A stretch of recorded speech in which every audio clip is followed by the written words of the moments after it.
Morning. It is about 10 after 11 on Saturday morning, the 17th. And not necessarily because tomorrow is Father's Day, but because I want to keep that in front of the things that I'm sure that you're so interested in being part of. I thought I'd record at least one video. I'm not sure it was going to be the only content video this week. I never know until I get through where I am as such. But that's why I label it as part one. But it may be the only part for this week, as in case you're wondering where part two is when you look on Brightspace. Nonetheless, I'm going to, as I said to you several times now, I'm going to uh, record at least one content video, more likely than not two. And I'll always post some sort of assignment video. I don't know if I'll do that tomorrow being Father's Day. I might be able to squeeze it in the morning before the festivities begin. The what I'm that from this point on, the assignment video, that extra video, will be devoted almost exclusively, ordinarily, to the APA assignment. Quick commentary. I mean, and I've already explained why, because I think it's a complex assignment. I don't think that, and I don't want to ignore all of the subtleties and all the nuances that are associated with this particular kind of assignment to make it right for you, so that you have this muscle, not only in order to pass that silly test, so much as for you to have this internalized into your own leadership toolkit. It's a major piece of a toolkit in so many respects that most administrators have not particularly been well trained in. I'll talk about that along the way throughout the rest of the course. And I don't want to sound smug about that, but it just seems to be the case as I do some research about this here and there. And it's even less so when as a leader with an L on your chest, you think that you're going to involve what I call a think tank or a shared decision tank, or a set of advisors with whom you're going to consult to help you make this happen. Then it becomes even more complex. It's about decision making. It's about futuring. It's about culture. It's not just one piece. It's not just a recipe book. It's not a cookie cutter kind of thing. It will look like that, but it's not. It really isn't. There's many layers to this. Can't get enough of it. I don't feel comfortable pushing any of my books. When the book seems to have relevance, I think that I should at least recommend it. There's two books there, three actually. All of them have great value for a lot of what you're doing. But more specifically, I'd say that well, all three of them. I'm going to start with the most recent one, which was from last year, and that would be The Collective Mindset. And I wrote with two of my colleagues that really helps you recognize the whole with a W of an organization as a district leader, big time, and just getting that book and assimilating its principles, its LES principles, will have great value for the course and probably throughout the program courses that you're taking as such. The other book I would also recommend highly is Futures-Based Change Leadership. Virtually most of what I'm doing from this point when I do the assignment videos, I have a lot to do with that.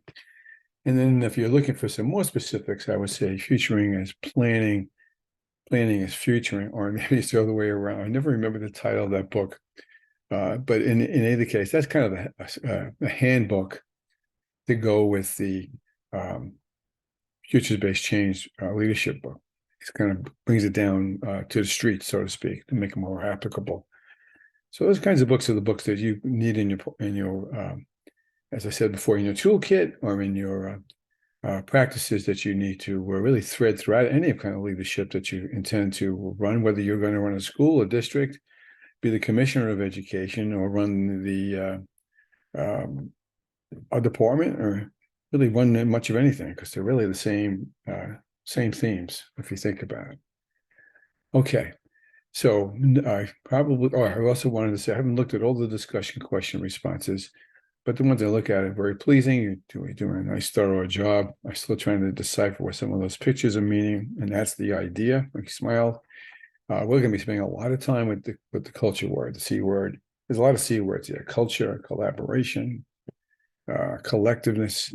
All those words, one reason or another, by coincidence, there's another C, seem to twist around each other and keep them out in front of you as you consider a lot of the things that you're trying to do within this program, with whatever intent that you may have to go with that. Okay, so I'm going to post the agenda that I'm going to review. So you're going to physically see the agenda online. I'm also going to post it into the module, maybe not today, but I plan to find a kind of pain in the neck to get into Brightspace with this material. And I will post this video. So you'll have both of those, and then you have at your leisure, I guess maybe the best word to use, to review between now and the next over the rest of this week. And naturally, as you know, if you have any questions, concerns, anything at all, anything, just ask. Those of you who have taken advantage of that, and there's maybe half of you have already in some senses. I'm very, very responsive, and I try to be as helpful as I know how to be. And so, enough said. Okay, now we're going to move forward, which means Bernardo has to share the screen. And again, I apologize, Bernardo is lecturing. If Bernardo had you in a class, or even a synchronous class, right? Even if we were not physically in the same classroom together, we would be handling this a whole lot more differently than we're handling it and from this format. And I apologize for it, but it's not my fault. And it's not your fault either. Okie doke. So we are going to pull up what I call the content video. You'll notice that there's no link there yet. The link will go up there after I record this to YouTube to bring it forward. And here we go. You ready? It's the system, stupid. The system, whatever that word means. Notice I use a small s there. Is purposeful. It is the system, whatever that means. The intersection, the overlap, the absence of, confusion about, misalignment of how systems, the small sets of ideas, themes, people, tasks come together to, you know what? My throat's starting to catch. I'm going to run out, grab a glass of water, and go back. And if I shut the video down, sometimes I can't retrieve it. So be patient. Put it on. I'll stop the camera. We'll go.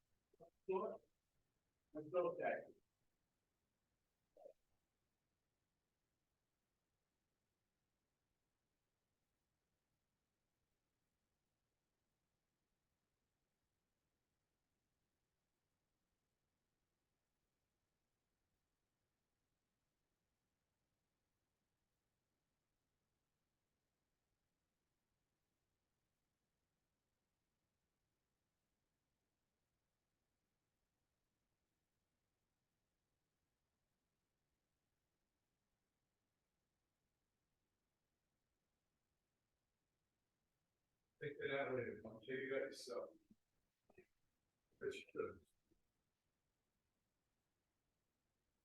And I'm totally serious.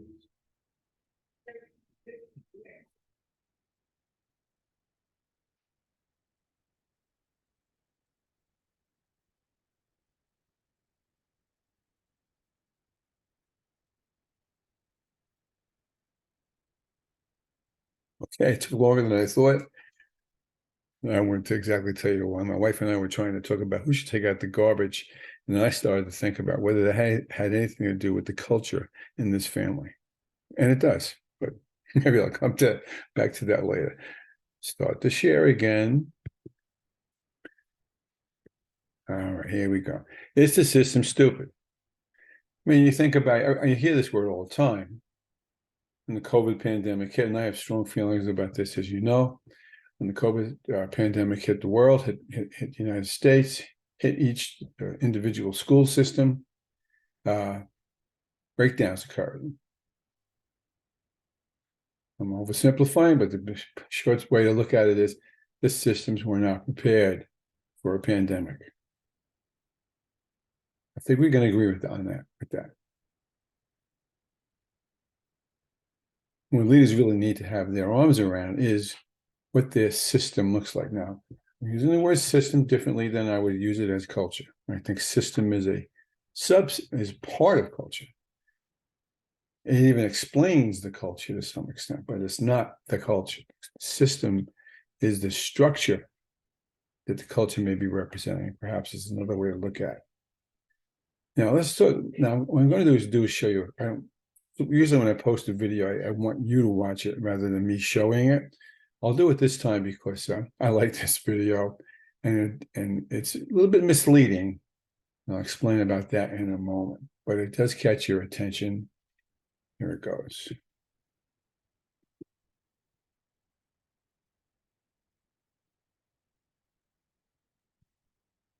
How to kill all mosquitoes in the area in 90 seconds. This simple but brilliant trick you can do tonight to eliminate all mosquitoes around you.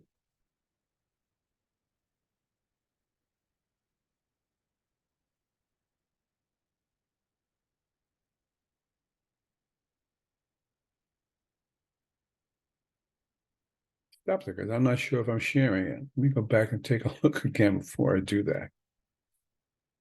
Oh, it's a long day sometimes. Here it is.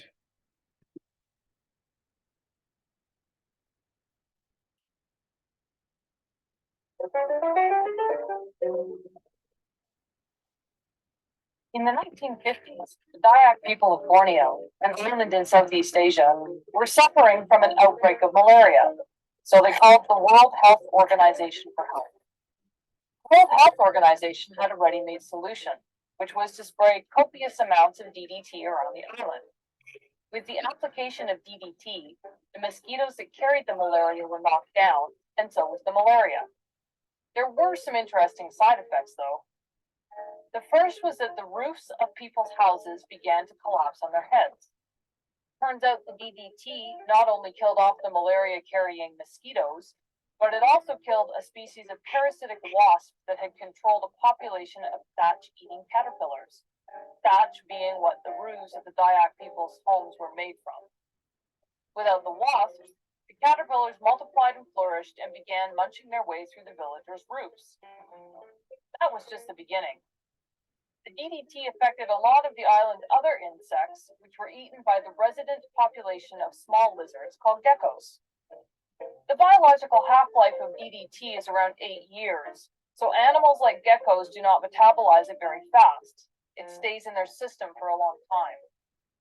Over time, the geckos began to accumulate pretty high levels of DDT, and while they tolerated the DDT fairly well, the island's resident cats, which dined on the geckos, did not. The cats ate the geckos, and the DDT contained in the geckos killed the cats. With the cats gone, the island's population of rats came out to play. We all know what happens when rats multiply and flourish. Pretty soon, the Dayak people were back on the phone to the World Health Organization, only this time it wasn't malaria that was the problem. It was the plague and the destruction of their grain stores, both of which were caused by the overpopulation of rats. This time, though, the World Health Organization didn't have a ready-made solution and had to invent one. What did they do? They decided to parachute live cats in Borneo. Operation Cat Drop occurred courtesy of the Royal Air Force and eventually stabilized the situation.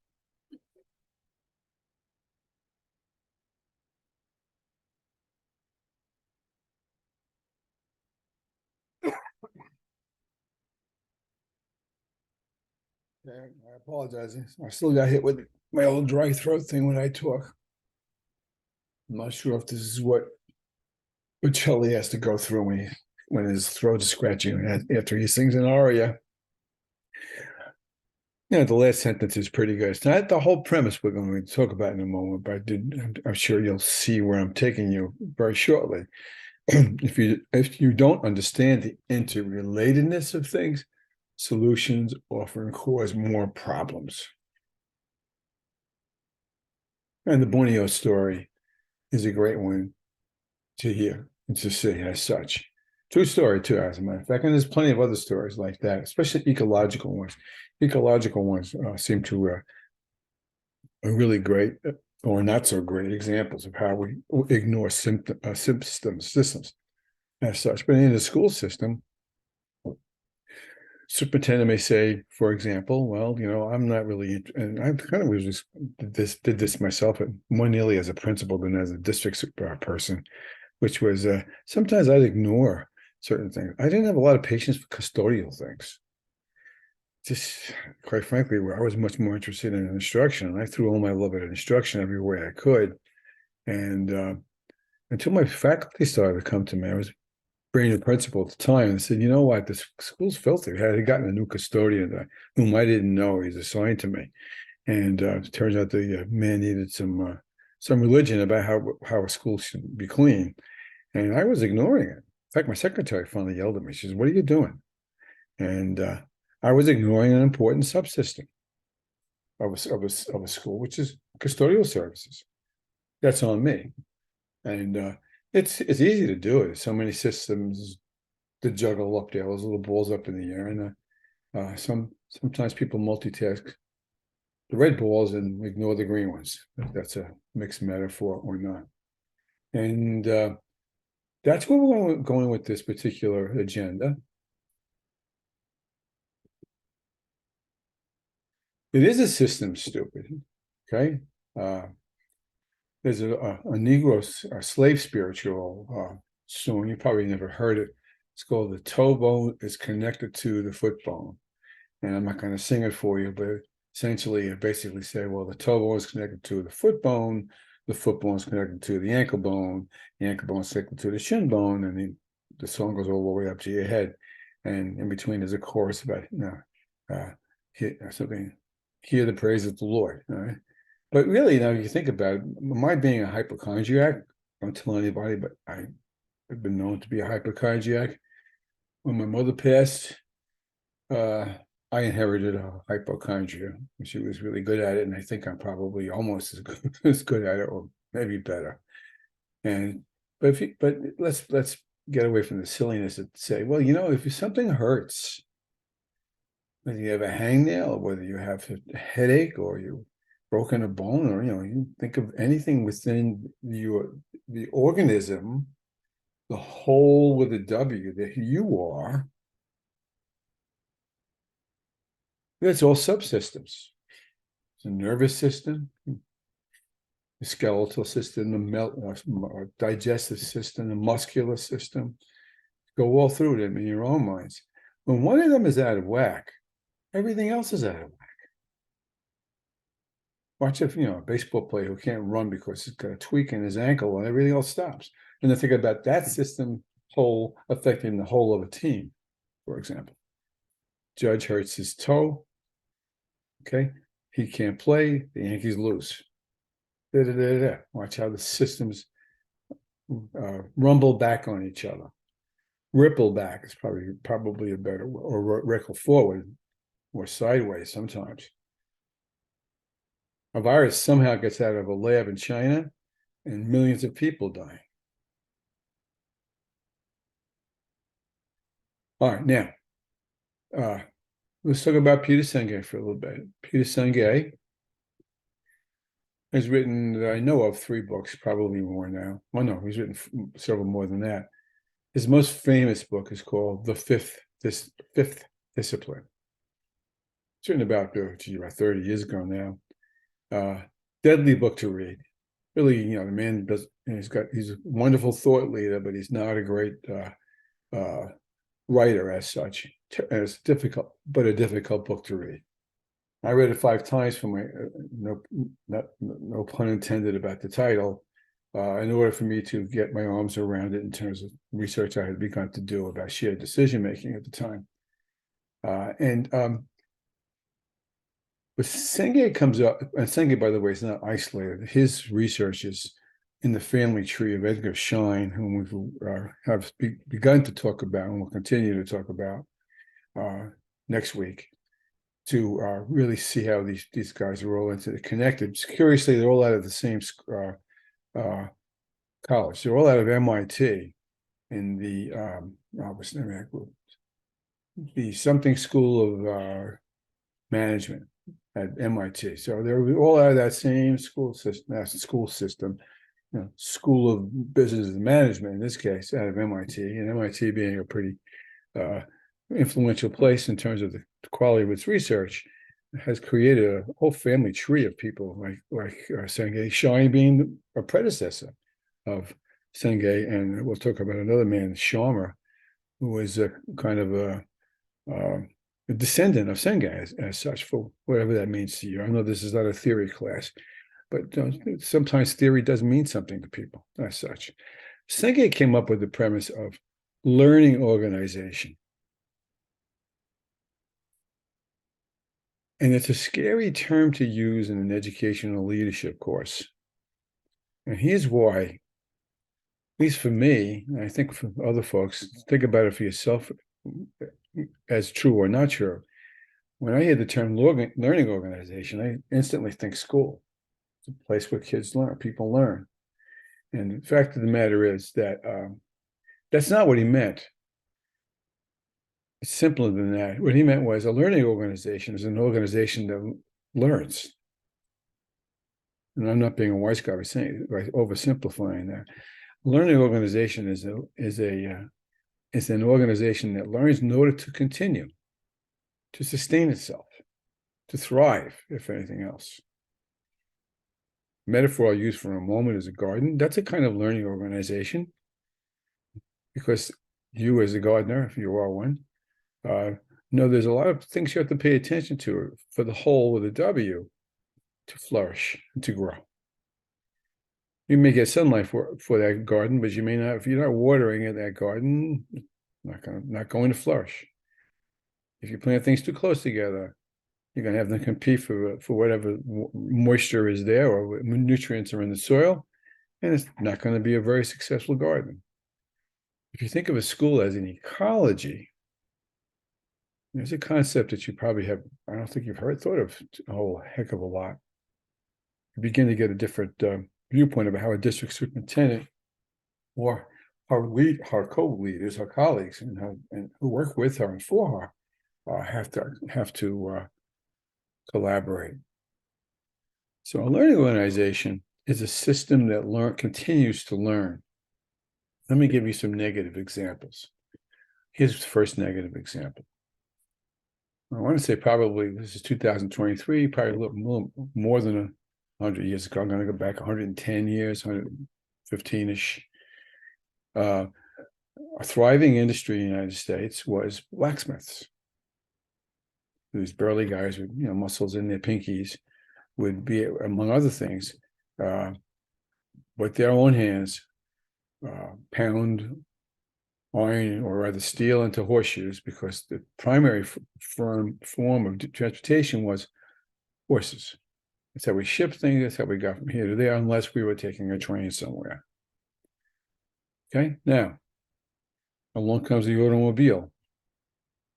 Against the growing popularity through the 1910s up into the 20s, and past that, obviously. But certainly in the 1910s and thereabouts, suddenly we don't need as many horses. Think about the system affectation there. Now, the smart blacksmiths, and clearly there were many, realized that theirs wasn't a dying industry. What did they do? They opened gas stations. They became mechanics. They fixed the automobiles. That's an organization that thinks about its future. That's an organization that recognizes that it has to change in order to survive.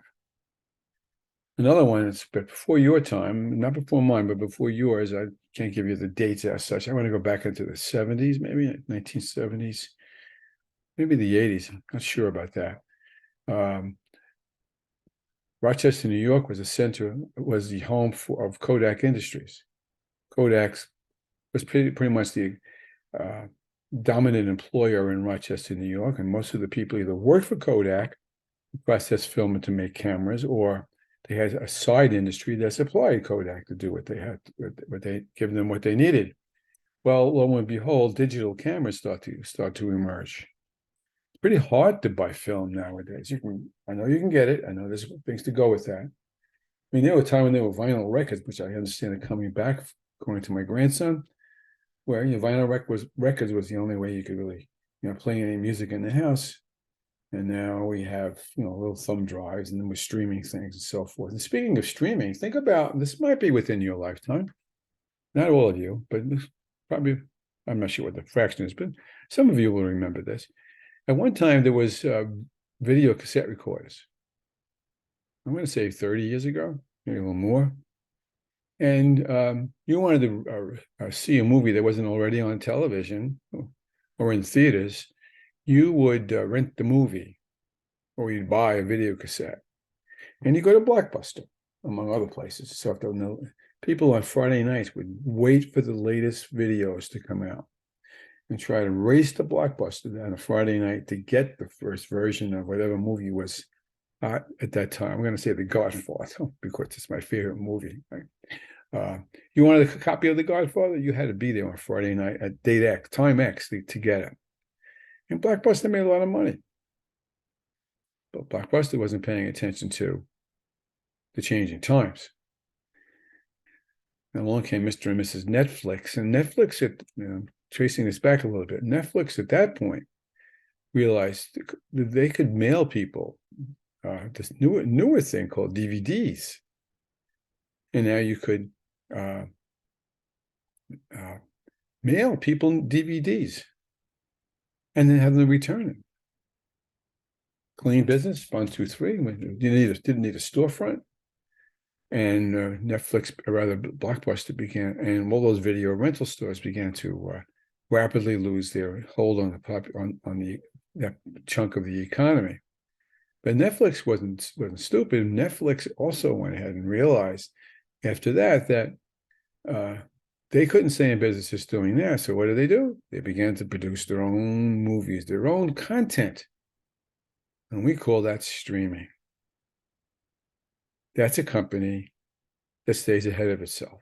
That's a company that pays attention to trends and to futures. And that's a company that continues to learn. There are many other examples. Schools are not a good example. There's a couple of reasons for that. Schools don't particularly look at trends very well, any kind of trend, because they don't really have to. Public schools, that is. Public schools really, I'm being sarcastic, but also I think I'm being more correct than not. Public schools can't be put out of business. They're going to be there if they're the Harvard of downtown Amityville, or if they're the disaster in downtown Babylon. I'm making up towns here. They really don't have to keep up with the times nearly as much as a private school might need to.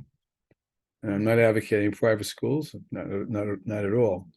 But they're the answer to the displeasure with public schools. Not my answer, an answer to public schools. And we'll come back to that maybe a little later in this video.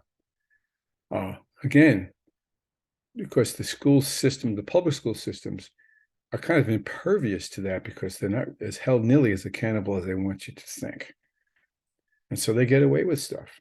They get away with not necessarily marshaling all their systems to be correct or to be in line with each other. You have to think about that. Now you go back to Senge. Senge, by the way, was not an educator. He was a business organizational person. Most of these people I talk about are not educators.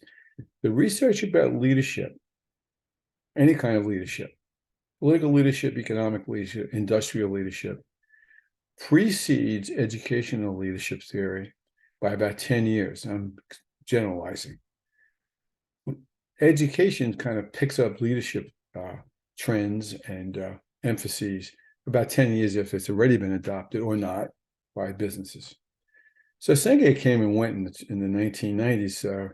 He was the rock star of business leadership at the time. He's still around. He's still very influential. Other people have supplanted him, which we'll come to when it's appropriate.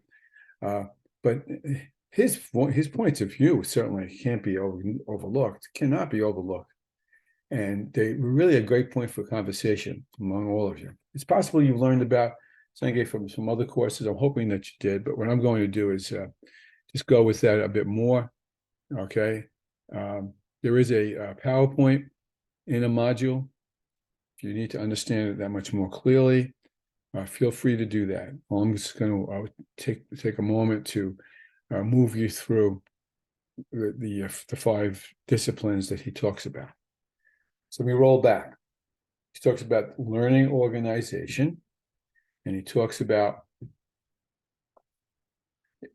and we already explained what that is, disciplines. Now, disciplines in his view, his definitions would be practices, behaviors, I use a doctoral word, variables that must be present and aligned in order to take them to the next place. Now, I'm going to do it. I'm going to ask you to spend some time, and I think this is all between your ears. It's going to be a discussion question. I'm not sure where I'm going to place it, but for now, it's going to be a discussion question that you need to do for yourself. I think I may even put it up. I'm not sure. So on a scale of 1 to 5, 1 meaning not at all, to 5 meaning perfect, with everything in between, and again, I'm talking in generalities, you tell yourself, the score for yourself, you tell yourself how healthy a learning organization your school district is, right? If that, in terms of these 5 premises. So and these are not in any order, by the way. I did it on purpose. But let's go with mental models first. Senge says every school, every organization is characterized by dominant models, mental models, dispositions. I don't like this word because it's overused, but here it comes, mindsets. Even some of the things that some of you have said to me in emails and so forth tell me that there's kind of a range of mental models dominating where you work. Often, at the very least, sometimes, and for the most part, it seems often, you seem to think that the dominant mental models are good. Now, somebody put up,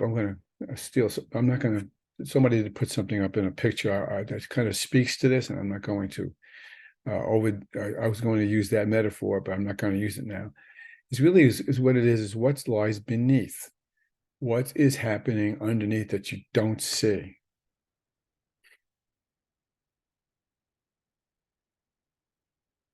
That is much like what we talked about when we talked about understanding culture, and we haven't brought that to fruition yet.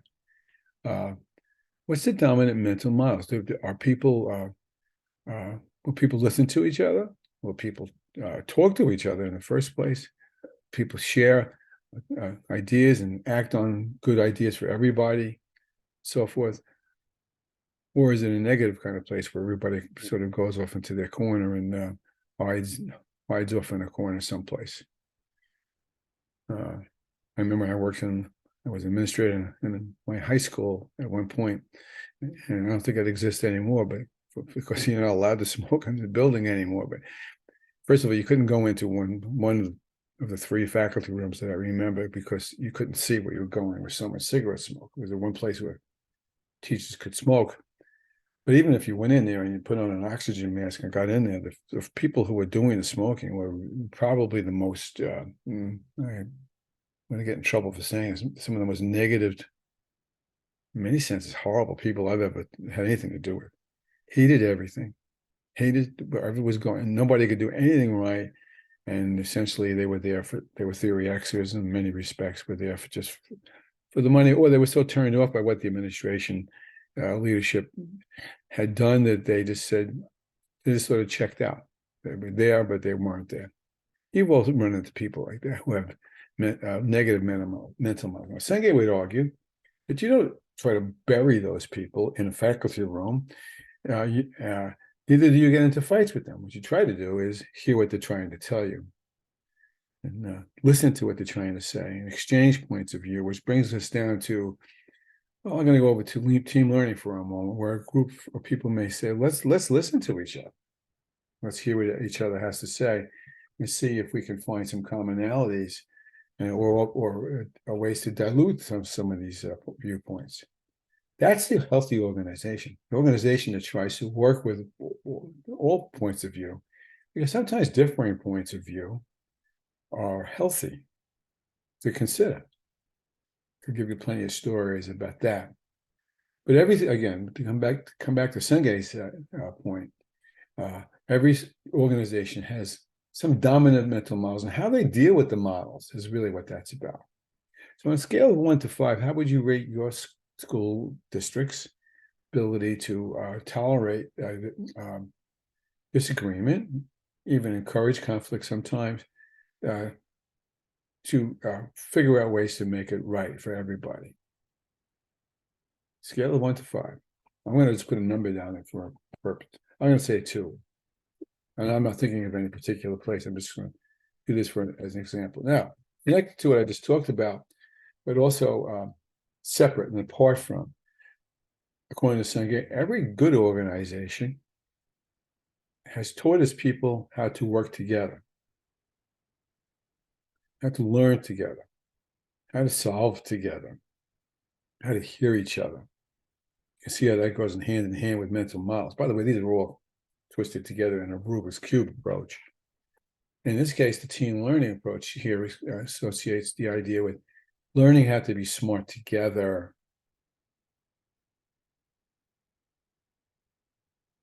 There's an old Japanese proverb that says, none of us is as smart as all of us. And it sounds really cute. And I always say, yeah, it sounds cute, but it isn't true. None of us is as smart as all of us, unless we learn how to be smart together. I can think of some jury trials we're all familiar with. I can think of some elections that I would quarrel about, where we really weren't smart together. We were caught up in emotion or manipulated by a point of view that wasn't valid, and they didn't learn together. They destroyed together. We never learned to begin. We never even tried to learn together. You can learn how to be a team. There's a lot of what I would call organic, natural ways to do that. If you have good social adjustment skills, it comes naturally. But if you need a little help with that, there are ways to do that. And again, to what extent, on a scale of 1 to 5, 1 meaning no, 5 meaning, it's all we do is consider everything together all the time and hold hands and we do kumbaya all the time, which, by the way, is not healthy. How well is team learning encouraged, allowed, honored? I'm going to say 3 on that, just to keep things interesting. Now, as assistant superintendent, a English teacher came to me, whom I had known when I was supervising the English teachers, more specifically at a point. And man was really, totally, all he thought about was Japanese. Man was just into the whole entire Japanese culture. Everything there was to know about Japan, this man probably knew. Found a way to get it into every one of his English lessons somehow or another. When he went into his classroom, which I thought was pretty cool, actually, when he went into his classroom, he had a little fountain in the middle, the room was darkened, and he would have, he wasn't burning incense, but he had the incense smell. There was a little fountain and Japanese music, and that was his class. That's how he taught. Now, he came to me, and I admired him very much as a teacher and as a guy. And he came to me and wanted me to give him professional development credit to take a course about one of the Japanese martial arts not martial arts. It'll come to me in a minute, but it wasn't kill kung fu kinds of things. Tai Chi. One of them wanted me to take a course about Tai Chi, so you could teach to his kids, students. So it was up to me as assistant superintendent to approve or deny professional development credit. And as you know, as many of you are very aware of, professional development credit give you horizontal raises. And so I'm responsible for making sure that when people are taking their credits in under certain conditions, we're not just, silly things, in order just to get across. And I took the responsibility seriously. I was pretty liberal about it, but I took it seriously. And I looked at this and I said, Tai Chi, English teacher. I said, I don't see the connect. So I turned it down. And he came up to see me a couple of days later, which was fine with me. And to cut to the chase, he said, well, I need you to change that decision. I'd like for you to change that decision. And I said, I won't give his name. Joe, you're an English teacher. If you were a PE teacher, I'd understand it. I said, you're an English teacher. You're teaching English. And he looked at me like I had 4 heads, and I probably did. He said, let me show you how I didn't know very much about Tai Chi at the time. Don't know a whole lot about it now, but I would like to know more about it. He basically showed me how Tai Chi could be used from a social and emotional learning point of view, within his analysis of literature, within just putting kids at ease so they would be more calm and more in control of themselves. I'm leaving a few other points that he made, all great points. I said, you know what, Bernardo's wrong. I said, I'm approving the credits. And you go do that. And not only that, I want you to teach a course in it, which he never did, actually, if I recall. But that doesn't matter. The point is, I said yes, because the head of an organization is responsible for growing his people, helping them pursue the interests that they have, and trying to figure out ways to make the skills that other people learn translate, transfer, apply to the mission of the organization.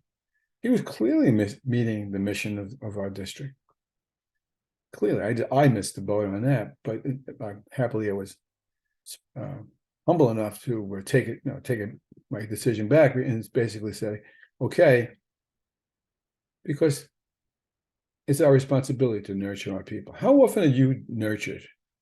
I'll give you an example. I can't even guess whether this applies to any of you.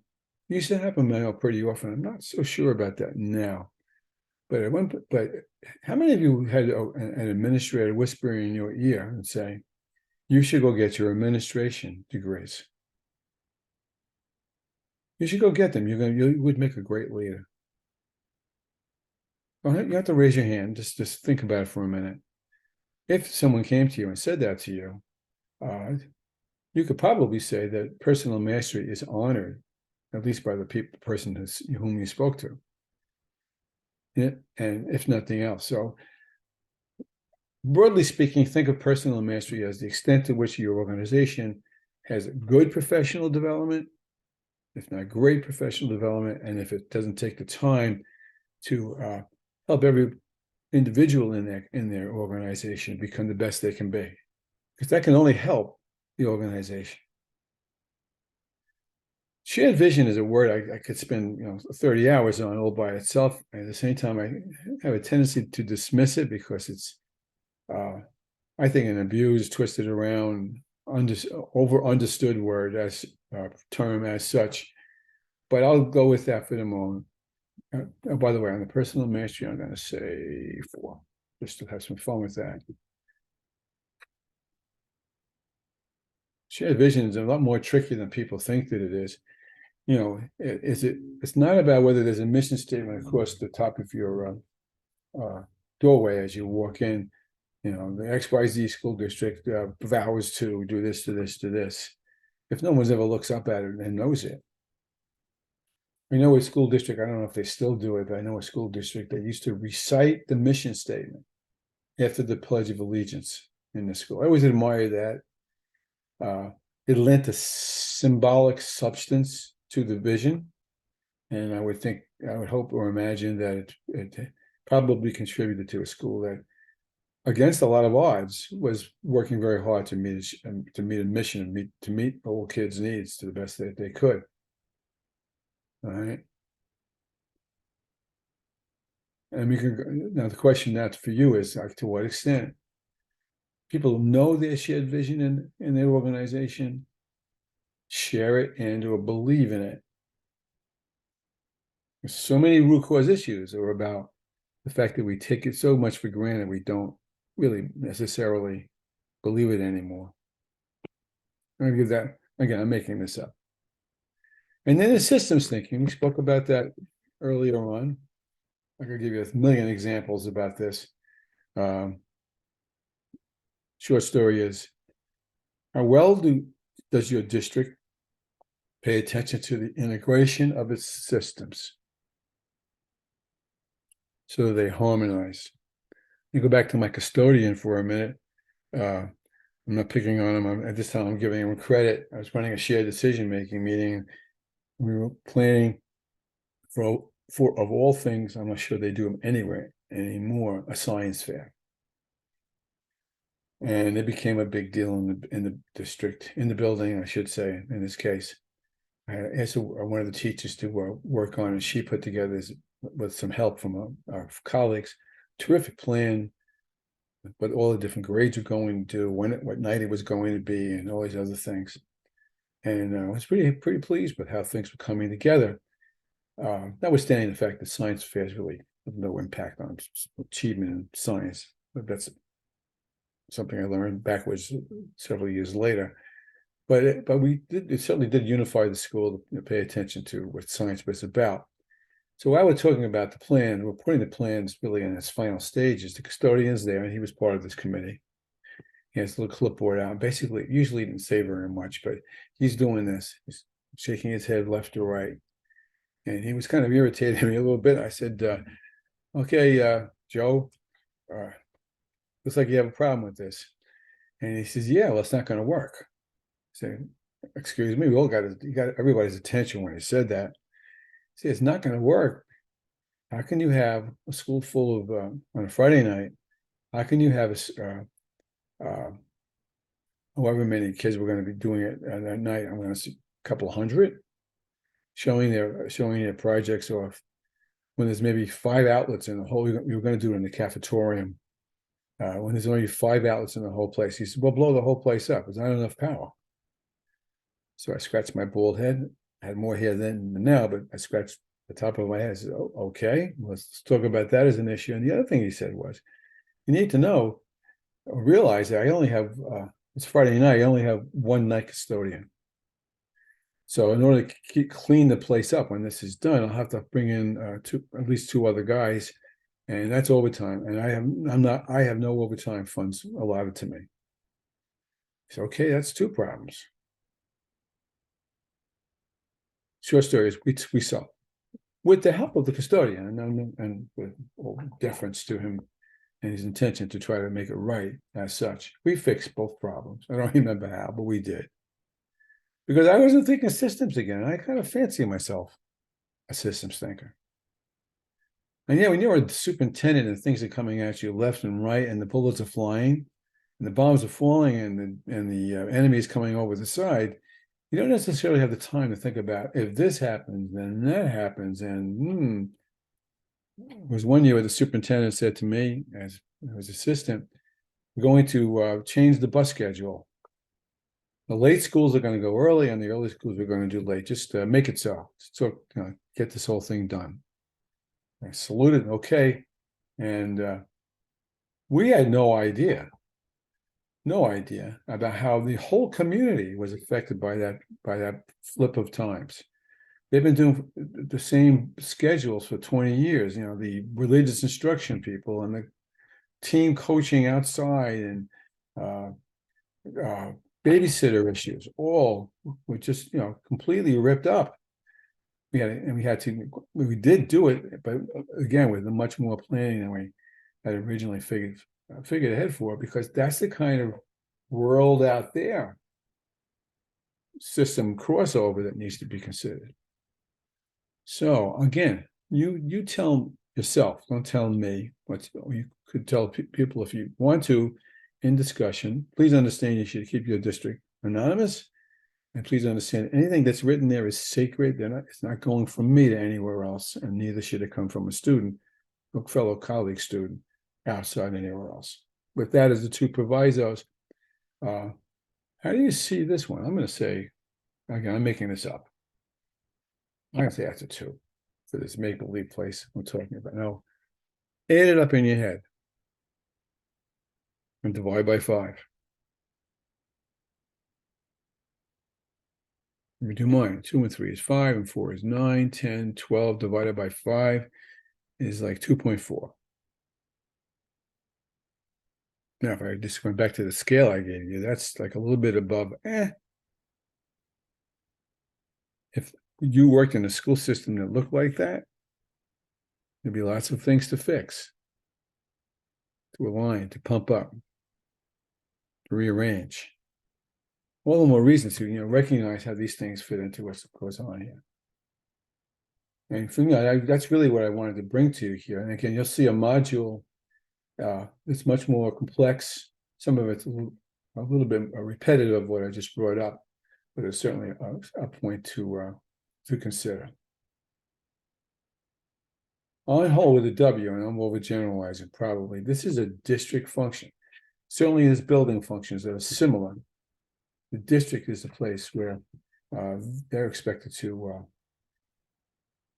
help everybody come to take it to the next place. And that next chapter, I'm not going to belabor as such, but let's just do it for a moment.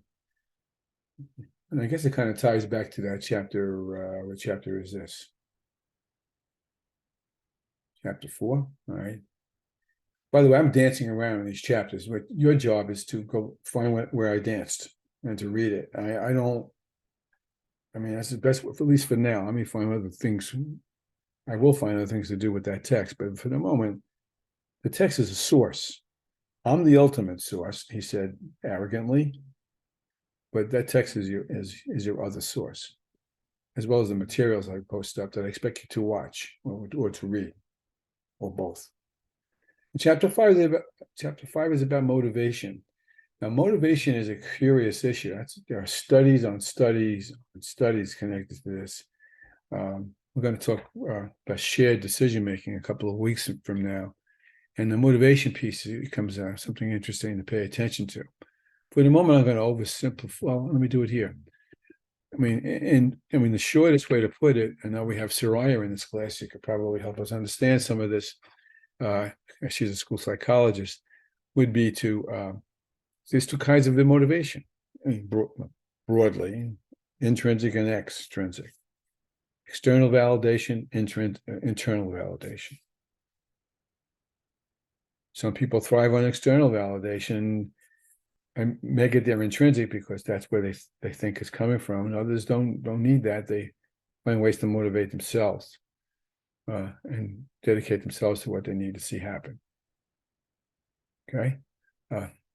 Now, schools,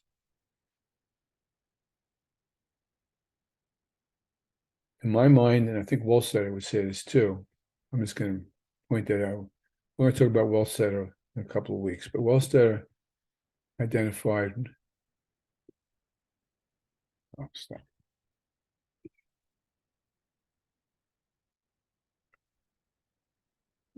Wohlstetter identified seven variables that have to be present for a group to be effective in shared decision making.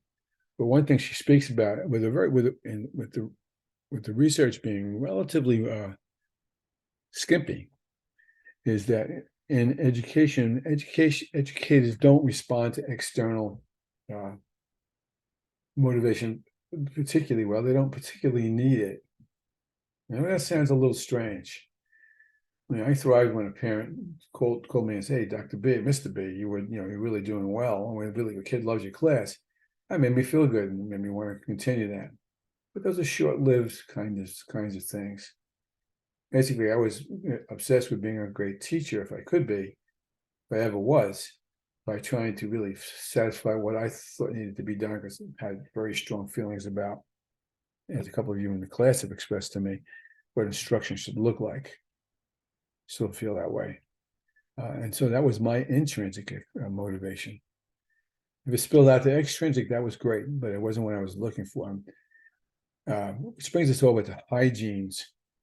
Crazy word to use in a class, in an education class, I think. When I was a kid, back before any of you were born, you took a hygiene class in the 7th grade with Mr. Slutsky, and hygiene was about whether you brush your teeth and those kinds of things. That's not what we're talking about here, at least not ostensibly. We're talking about for people like Herzberg. This goes back to organizational research about what motivates people to do things. Now, Herzberg, we're talking in the 1930s, almost 100 years ago, obviously. He studied what motivated employees in factories to work harder. And contrary to what people thought, it wasn't about the money. That was an external hygiene. Internal hygienes were, hey, good job. We appreciate you. What can we do to help you get better at what you have? Those people rose to heights much more quickly and over a sustained time than people saying, I'm going to double your pay. I use this, been using this saying for, I don't know, more years than some of you are alive, but here it comes. And that is that when I was a union, when I was bargaining with unions and they wanted more money, sooner or later I would say something like, hey, if we doubled your pay, would you work twice as hard? And they would always say to me, and rightfully so, hey, we can't work twice as hard as we are. We're working really hard now. Just show us what you appreciate. How you appreciate our efforts. Because they knew that. That was the motivation factor. So somewhere in here, I guess this probably belongs, we go back up to Senge, somewhere perhaps in the mental models thoughts, or more likely in the chapter 8. Now, you need to understand that you're going to hear this culture premise in more than one chapter. I think that the one chapter that's devoted here is okay. I don't think it does the job you need to take your measure of your school systems. Okay, enough said. And now now I'm just going to bring up this video for a second. No, you should watch that video.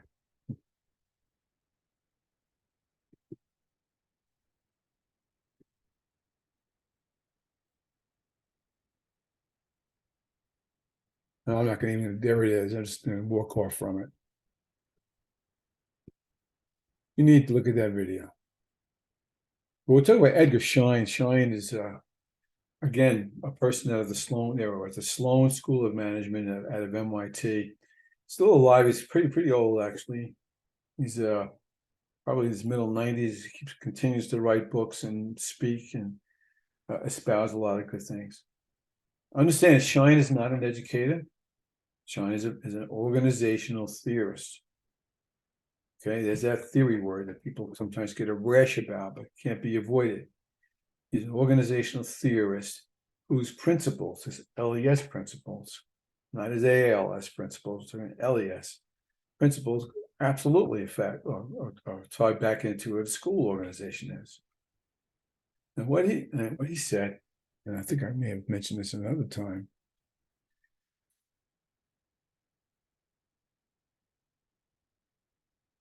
I'm stopping because I don't remember if I said this to you or not. I think maybe I did in an assignment. I'm going to repeat myself, and I apologize if I said it already. Pretty sure I did though. I did a futuring consult in Fisher's Island. I'm pretty sure I said this already. Fisher's Island is a very remote island off the coast of Orient Point, out near Rhode Island. That's part of New York State school system. And I was invited to go do a day about futuring and planning as such. So what I did was I sent an email to everybody in the faculty, which was maybe 20 people, because it was the whole school system had 112 kids, I think, somewhere in there. K-12.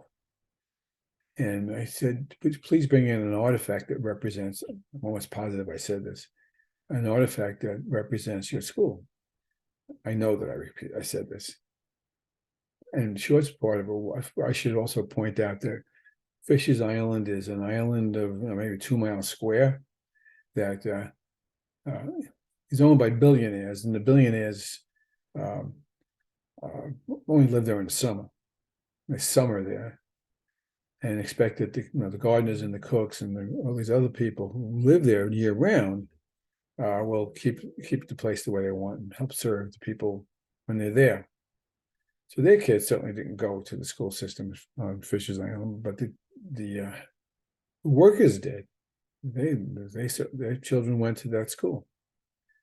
Now, guidance counselor comes in with an artifact, and that's I'm pretty sure I mentioned was it's either the whole lobster or the picture. I think he brought I don't remember now. I'm going to say he brought in a picture of a lobster claw about yay big, huge. Never saw a lobster claw so big in my life. No, ever will. And it took 3 hours trying to figure out what it meant. And in the end, what they figured out, 3 hours of this. It was fun though. All the other artifacts with the memos and the pictures of the bulletin boards and the nurse and so forth, they were all valuable conversations. The conversation about the lobster claw led them to figure out that the whole district was one island.